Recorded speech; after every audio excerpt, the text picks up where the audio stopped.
guys, so I've got some terrible news. I may have deleted the whole second half, or all the footage related to the second half of my trip out at Rowlett. And I did go out there a second time here recently, and I fully intended on filming the entire second trip, so I have extra footage, but did not, and now I feel kind of dumb about it. What I do have, though, is completely unrelated, so I might finish that video of the trail another time, but I probably won't, and I'll probably just keep moving on to the next video. So that's what happened there. I really liked that trail, though. It's really sunny. If you spend a lot of time out there, there's a lot of interesting things that you can find. There's a tree fort out in the middle of the lake, which is pretty cool. I like going and exploring channels that bring water into the lake through creeks and streams and whatever. So I like going and finding those and following them as far as I can. But give it a go. If you've never kayaked before, and this is the first time that you've seen any of my videos, definitely go out there. Definitely go talk to that guy at kayakinstructs.com, or give them a call and figure out what's up. He seems pretty nice, and he's got a couple of nice young ladies that work with him apparently. So go check that out. But until then, I'll see you later. So I'm back here out on Rowlett, Lake Ray Hubbard, at the Paddling Point Park, giving it another go. It's only half as windy as it was last time, and I've brought some friends. So I'm going to do this kind of a combo video about the park, plus kind of a introduction to some of my buddies and the types of kayaks that they've got. So let's get this shit going. Cool, look how nice and calm the water is today.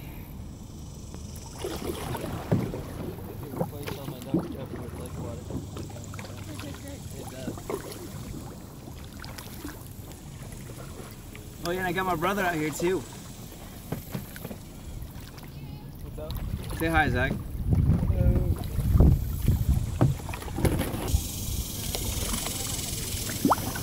So these are my buddies.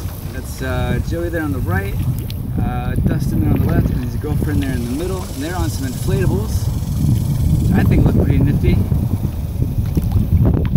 Yeah. Something for the money shot right here. Hang on to it.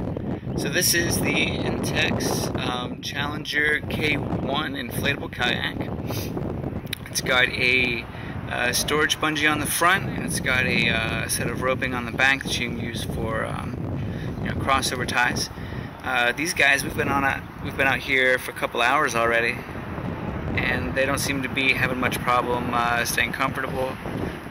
It is a plastic inflatable boat, so a thing to consider before picking one of those up is, you're going to be sitting on it for a while. It might get kind of sticky, being against the plastic and all. It is a sit-inside model. It's flat on the bottom, kind of like a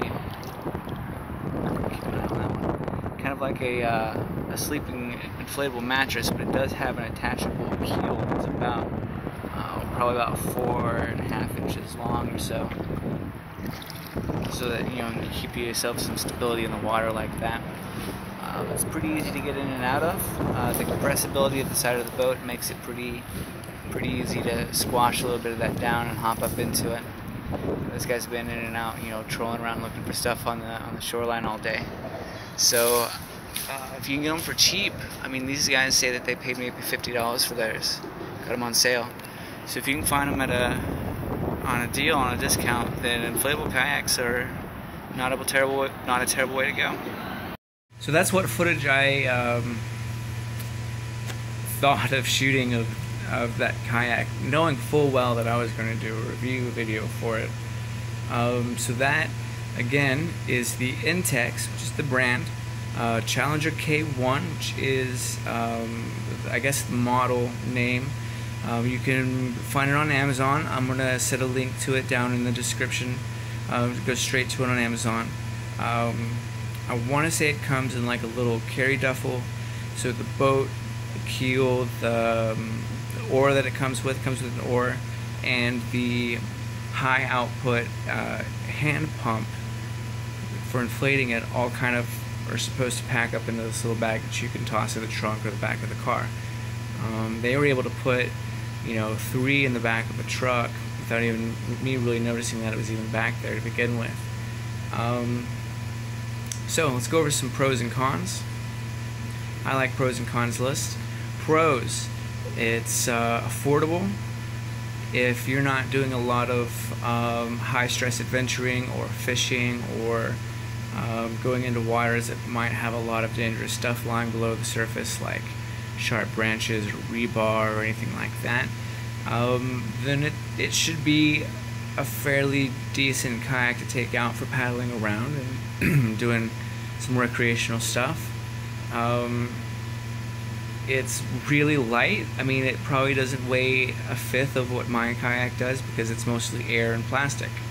So, while I'm lugging mine off the top of my car down into the water, or picking it up or getting it caught in the wind or whatever, this thing is super duper light. You can pick it up with a finger, just loop it through one of the nets with your pinky and you're good to go. You're just pulling it off behind you.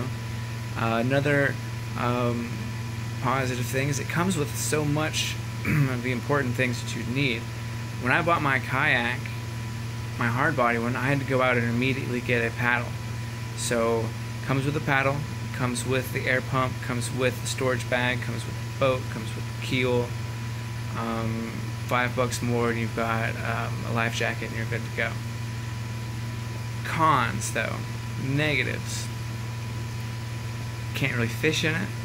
You're probably going to put a hole in it. Catfish will probably put a hole in it. Treble hook would definitely put a hole in it. You got to keep your eyes open a bit more.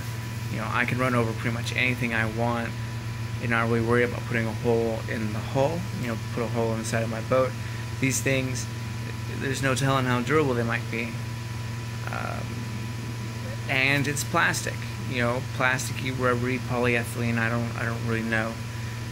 So there's no telling if it'll degrade in the sun, in the heat, like if you store it in if it gets stored in a hot place, or anything like that. There's no telling how long it might last if you don't store it properly. So yeah, I can't really think of anything else negative. It's just not going to be as durable.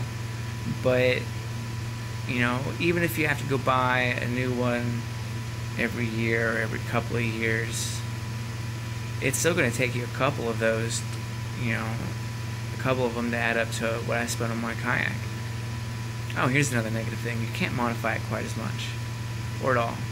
I've changed a lot of stuff about my boat, but you really can't change anything about the inflatable. Which I guess really doesn't matter if you're not going to fish in it. But so that's the end of that. I'm going to cut this off here. If you want to start off small, as far as kayaking goes, get you an inflatable. They're not super expensive. You'll be able to lug it around with you wherever you go. Toss it in the bottom of your closet when you're done. Not worry about it too much. But then come join me on the lake, because then we'll have a lot of fun, and then I'll kind of probably encourage you to get a hard-body one because they're so much more durable and long-lasting, and it's an investment into the future of your own personal greatness. So let's keep the lines wet, let's keep having adventures, let's keep having fun, and let's keep going outside. Give us a subscribe, give us a like, give us a share. I'd rather have a share on Facebook than a subscribe, really. Maybe. No, that's a lie. But share us anyways.